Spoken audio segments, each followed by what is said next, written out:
G'day team, happy Thursday. Well, hopefully it's Thursday when you're watching this video. Welcome back to a franchising live series where I break down a new franchise topic every Thursday live at about 1 p.m. So what's today's topic going to be, you may ask? Today's topic is going to be, I think you're going to like this one because I get it all the time, how a Little Boomers franchise makes money. And we're going to be doing a simple P&L breakdown so you can understand the numbers behind our business model. Now, a lot of franchisors keep these a secret. You know, you got to put down a 3K, a 5K deposit to get access to what I'm going to show you. But today the canvas is out. It's going to be completely blank. I'm going to show you exactly how a Little Boomers franchise makes money, and we're going to do a simple profit and loss breakdown. Now, last week, guys, before we get into today's episode, if you didn't get a chance last week, we spoke about, it was an interesting topic, buying a new franchise versus starting from scratch. Very good episode. So if you're thinking about buying a business or coming into the great game of business, you've got two options. You can either start on your own business, or you can join a franchise. Each has got its pros and cons. I highly recommend you watch last week's video because unfortunately a lot of people go into a franchise thinking they've got the same freedom as owning their own business, and boy are they shocked later when they see some of the rules that govern the franchise agreement. So if you haven't already, watch it. It'll be the best 10 minutes of your life. Let's talk about today's episode. Today's about how a Little Boomers franchise makes money, and we're going to break down a P&L. We're going to do a P&L breakdown live right now. So why is this important, team? This is important because the most common question I get during my franchise discovery course is, Emil, when will I make my return on investment? If I give you 60K, which is what our franchise fee is right now, if I give you 60K, when am I going to make my 60K back? Because until you make that 60K back, or whatever the franchise fee is, you haven't broken even in this business. Because once you get your money back from the franchise fee, everything after that you can label straight profit. But you haven't made profit yet until you've paid your investment.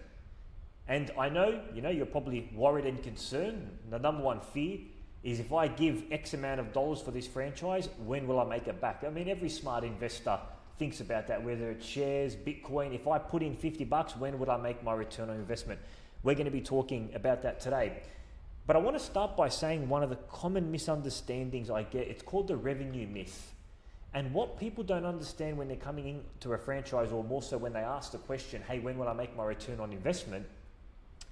If the franchisor said to you, hey, you're going to make 100K in revenue in your first 6 months and the investment costs $50,000, you're probably thinking, oh my God, that means I've already doubled my investment. Is that what you're thinking? Because you could be wrong.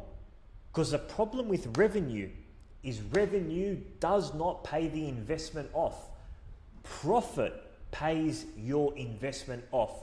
And this is where people get confused. They think if somebody said, hey, you'll make 60K in your first 6 months, that 60K is going to pay off the investment. No, you got to pay expenses on that 60K. It's the profit that's left over in the business that pays for your return on investment. And you need to understand that, because people get tripped off a lot. So what we're going to be covering today is the unit economics of the business. Specifically, we're going to be breaking down Little Boomers basketball. We're going to be talking about the unit economics. Now, there's 4 key elements to any profit and loss statement. And again, we're going to be keeping it Little Boomers for today's purposes. And these are the 4 key elements you need to know. And they're right up here. Revenue, number 1, aka sales, right? The easiest one. This is the one everybody knows. Number 2, cost of goods sold, aka COGS, right? We're going to be talking about what that is. The third is operating expenses, also known as OPEX. And finally, the 4th one, I've put brackets here, sanity, because this is the only metric that matters in business. Everything else is vanity, is net profit. This is how much money is left over in the bank account. This is what pays off your investment. So we have revenue, aka sales, cost of goods sold, operating expenses, and net profit. Those are the 4 key elements that make a profit and loss statement. Okay, so I'm going to share my screen, which I already have. Let's talk about revenue. So we're going to do a little bit of a case study live here. Now I'm going to put here, let's say total investment right now is $60,000, which it is as of recording this video, to purchase a Little Boomers basketball franchise. That's the total investment, the full investment package needed, marketing equipment, it's all inclusive, right? So let's say we're looking at a sample P&L. Let's start off with revenue, okay? Now we're gonna use broad numbers here, but by the end of the video, you're gonna understand exactly how a Little Boomers franchise makes money. So let's say in this instance, we've got 100 kids in the program, right? We do term programs. Every single term, 4 terms a year, we run 8-week programs. Let's say we have 100 kids in the program. Now team, I've got my little calculator out here, so I'm gonna save you the sanity here. I'm just gonna keep my calculator open. Okay, so we've got 100 kids in the program, and let's say each child is paying us $200. Now, at the moment, it's $195 for an existing family to rejoin, and it's $245 for a new child because I got to pay for a uniform fee, which is $45. But for the sake of simplicity, let's just say it's $200 per child. So we're going to go 200 times 100 kids. That's $20,000 in revenue. Okay, so we got 100 kids in the program. 100 times 200, that's $20,000. Now people are probably thinking, oh my God, does this $20,000 get taken off from the 60K investment? No, it doesn't, Einstein. Before, hold your Nelly. I'm going to show you exactly what to do. So we've got 100 kids paying $200 for a term. It's 8 weeks. We've made $20,000. Now let's say we're servicing a school, and it's a big school, and let's say there's 300 kids. So what I'll do is I'll put 100 kids, term program. And let's say we've got a school contract that we've landed. There's 300 kids in the school, and let's say they're paying $80 for let's do a 10-week program at $80 per student. So each student's paying $80. It's a 10-week program. So simple math team, we've got 300 kids, times that by 80, that's $24,000. Okay, $24,000. So I'm running my Little Boomers franchise. I've got 100 kids in my program. Each of them are paying $200. I'll put it here at $200 per student. Right. That's $20,000 in revenue. And then we've got a school program. It's a 10-week school program where one of our coaches are going out to the schools. That's $80 per student. 80 times 300 is $24,000. Now we've got our total revenue team. We're going to sum it up. Yep. Sum both of these up. That's our revenue, $44,000. Now, is that $44,000 getting or taken or removing the $60,000 investment? No, it isn't. We need to calculate the profit. This is revenue. You need to pay people to deliver the services. That's what cost of goods sold is. Cost of goods sold is the expenses directly related to the revenue. So what do I need to pay? Who do I need to pay in order to service this revenue? And in our industry, there's 2 main levers. The first one is court hire, right? I gotta hire something. I gotta hire a place if I'm going to service the 100 kids, right? So what we're going to do is court hire. We're going to say is about $80 per hour, which is reasonable in our industry. $80 an hour, and it's for 8 weeks. Okay, so we have $80 an hour. Now, 100 kids, if we've got 20 kids in the program, because max limit for the term program is 20 kids, let's say 20, 40, 60, 80, 100, you're doing 5 classes, right? Which is 5 hours of court hire. So $80 an hour times 5 hours times 8 weeks, because it's an 8-week program. Hopefully you're with me too, team. So we're hiring out the court. It's $80 an hour. We're doing it for 5 hours. Let's say you're running classes on a Saturday. You've got 5 classes on Saturday, 20 kids in each one. That's 100 students. And we're doing it for 8 weeks. Calculate the court hire fees. Very simple math. $80 times 5 times 8 is $3,200. All right, so I've got my court hire fees. Now, you're probably wondering, well, Emil, what about the primary school program here? Are you going to put court hire fees? No, I'm not, because the beautiful thing about the primary school program is you don't pay any court hire fees. It's got very high margins. There is no, the school doesn't charge you for hiring the court because it's a service that we offer them. So there's no court hire fee. So that's pretty cool. Okay, what else do we have to pay Emil to deliver this revenue? You're going to need coaches, aren't you? Yeah, all right, fair enough. So let's do coaches. And remember, team, when we're looking at COGS, it's directly related to the revenue. Operating expenses is different. You'll find out why in a second. So we're going to do coaches. Let's say I'm paying each coach $30 an hour, which is, again, reasonable in our industry. Now remember, 2 coaches for every single class times 2, because there's 2 for every class. Remember, 5 hours, because we're running 100 kids on a Saturday, and then we times that by 8 weeks. So $30 an hour, we got 2 coaches, 30 times 2, we times that by 5 because we're doing 5 classes, and we're timesing that by 8 because it's 8 weeks in a term. Now remember, team, if you're coaching, then guess what? You don't have to pay, you don't have to pay for 1 coach. But let's just say we want this business to run without us, so we've hired 2 coaches. Let's get the math out, calculator. 30 times 2 times 5 times 8 is 2,400. Righto. So I've done the 2 biggest ones, the court hire and the coach's wages. Now let's do the coach's wages. That's for the term program. Let's do the coach's wages for the 10-week school program. Now this is important, team. We've got to get these numbers down. So for 10 weeks at $80, you're doing 300 kids. It's probably going to take about 4 hours per day. All right, so I'm going to write this down. So again, we've got coaches. We're still paying them the same rate, $30 an hour. We've got 2 coaches, guys, because we're going to need 2 coaches to deliver the program. And let's say the program runs for 4 hours. So it's 4 hours. The coach goes on a Thursday for 4 hours to deliver the program. And we times it by 10 because, like I said earlier, it's a 10-week program. So we're paying $30 an hour for 2 coaches, 4 hours a day for a 10-week program. I'll put here school program team. And let's get numbers here.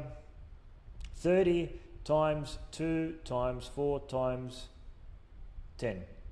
2,000, wow, it's again 2,400 exactly. Times 2, okay. And we've got our cost of goods for the school. So what have I done here? I've got my court hire. Remember, you don't pay any court hire fees when you're delivering a primary school program. We've got our wages for our coaches for our term program and also our school program. And that's a great thing about the school program. What else might I need to spend? Well, every child gets a medal and a certificate in our program. This is for the term program. So each one, so we got here, let's call it, what is it, $2.95 at the moment for a medals plus, so it's about $4 medal and certificate. So we got $4. That's medal and certificate is $4. That's in total. And each child gets that, so we times that by 100 kids. Medal and certificate. Got to finish on a good note, don't we? That's $400. Okay, and the schools don't get anything. This is only for the term program, so I'll leave that blank. So we've got our medal and certificate cost. What else do we have for cost of goods and services? We've got training kits. Each new child gets a training kit, right? So let's say training kit, which is at the moment, franchisees are paying $23 for a training kit. That includes jersey and shorts. And let's just say we need 10 because we've got 10 new kids in the program. From these 100 kids, 10 are new. I'll put here, training kits. $23 times 10, guys. I believe that's $230. Okay. And the schools, they don't get any training kits. So let's summarize everything we've got. Cost of goods sold. Court hire fees, $3,200. Coaches' wages for the term program, $2,400. $2,400 for the school program, $400 for the medal and certificate. Each child gets one at the end of the term. And then the training kit, I've got 10 new kids. I pay $23 for the training kit, $230. Done. Now, we're going to go insert row below. Let's get the total. So that's our total COGS. So we've got revenue at $44,000. Let's put this in bold. And we have COGS. Remember, team, what's a COG? A COG is any direct expense that you need to pay to deliver the service. Now let's do operating expenses. So what's an operating expense? An operating expense is an indirect expense that's related to the business. So if I decide to do marketing, for example, let's say I'm doing marketing. Marketing is not a compulsory expense to deliver the service. You can do it without marketing. That will be an example of an operating expense. Let's say as a franchise owner, I want to pay myself a wage. That falls under operating expense because it's not a necessity. So operating expenses are indirect expenses related to the business. The first one I'm going to put, team, is the royalty fee. All franchisees must pay a royalty fee, which is 10% on revenue. And we actually use this money, team, to reinvest into our business for new marketing strategies and better systems. So 10% of revenue. So if I've made here $44,000, 10% of $44,000, quick math, 10% of $44,000 is $4,400. So royalty fee. So that's my royalty fee, team. Most franchises have a royalty fee. Some is fixed, some is a percentage-based model. We have here $4,400, so that's an operating expense.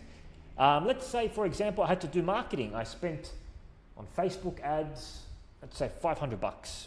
I did Facebook ads. Remember, marketing's an operating expense, team. It's not a direct expense. Okay, and let's say, for example, I paid myself a wage. What did I give myself? Let's just say I paid myself $3,000. Let's call it director wage or owner. And let's just say I wanted to pay myself $5,000. Why not? Need some money in the bank. And then, team, you would list any other operating expenses that's associated with the franchise. If you purchased any new equipment, everything will go here under the operating expenses. Now what we're going to do is we're going to calculate what the total is. We're going to sum it up. And my total operating expenses is $9,900. So my revenue is $44K.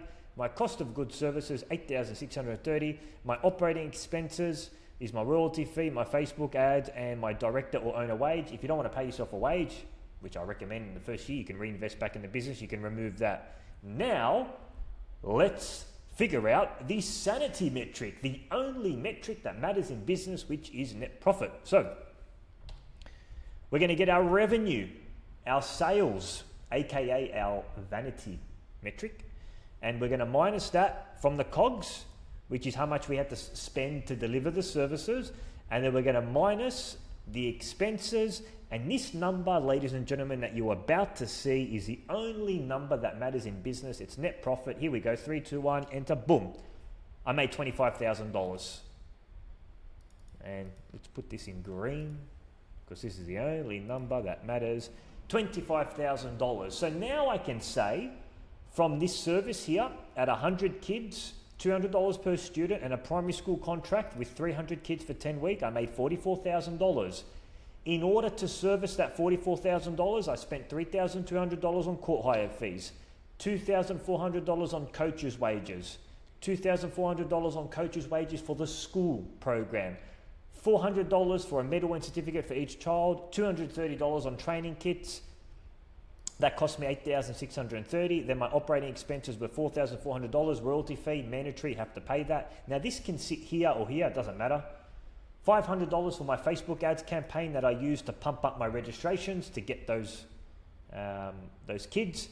And then I paid myself a wage of $5K and left with $25,000, $470. That's profit. Now you're going to pay taxes on that, but that is profit. That is what is left in your bank account. Now, going back here to my franchise fee, $60K. Now what I do is I use this profit margin. I go, my total franchise fee, which was $60K to get into the business, minus how much profit I made. And guess what? I have got $34,000 left on my investment.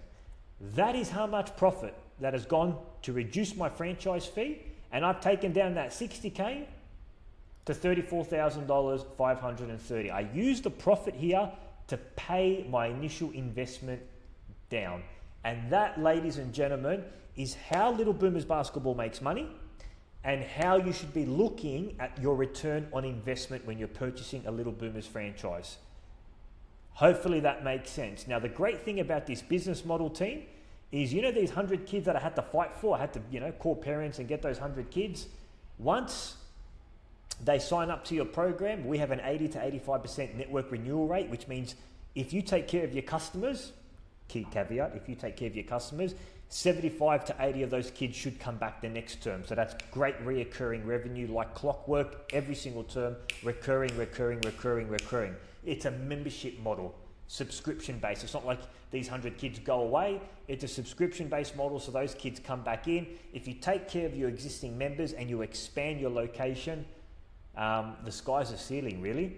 And this sample profit and loss statement that I did is only based literally on 100 kids and getting one school contract. We actually have 8 different revenue streams. We've got daycare programs, birthday parties, school holiday camps. I'm only taking a fraction of the services we offer and putting it into this P&L statement.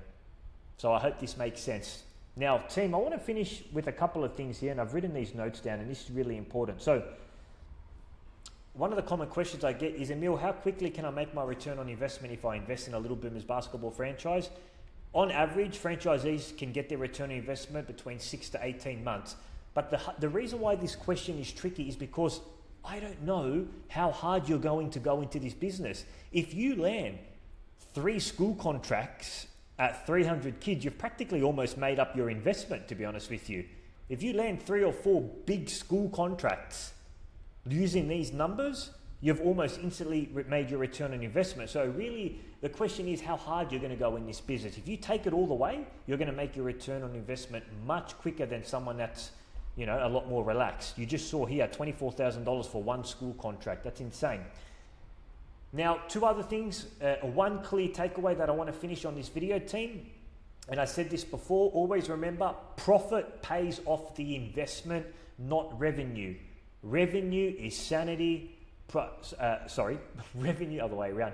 Revenue is vanity, profit is sanity. The only thing that pays off the investment is profit. Just remember that. And the last thing I want to mention is when you go to sell your franchise, most businesses get them evaluated on profit. It's a multiplier of profit. So whatever your profit is for a financial year, you times that by 3, and that's how much the business is worth. So if I've made, let's say, 80 grand profit for one financial year, and I use a multiplier of 4 to determine my business evaluation, all I do is I get my calculator, $80,000, times that by 4, I can potentially sell my business for $320,000, which is pretty cool.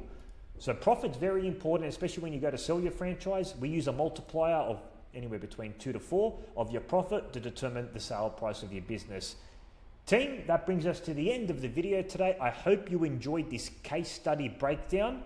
Just remember, if there's one saying I want you to remember, revenue is vanity, profit is sanity. I hope you enjoyed it. This is how Little Boomers Basketball makes money, and I will see you next Thursday on our next live video. Take care. God bless.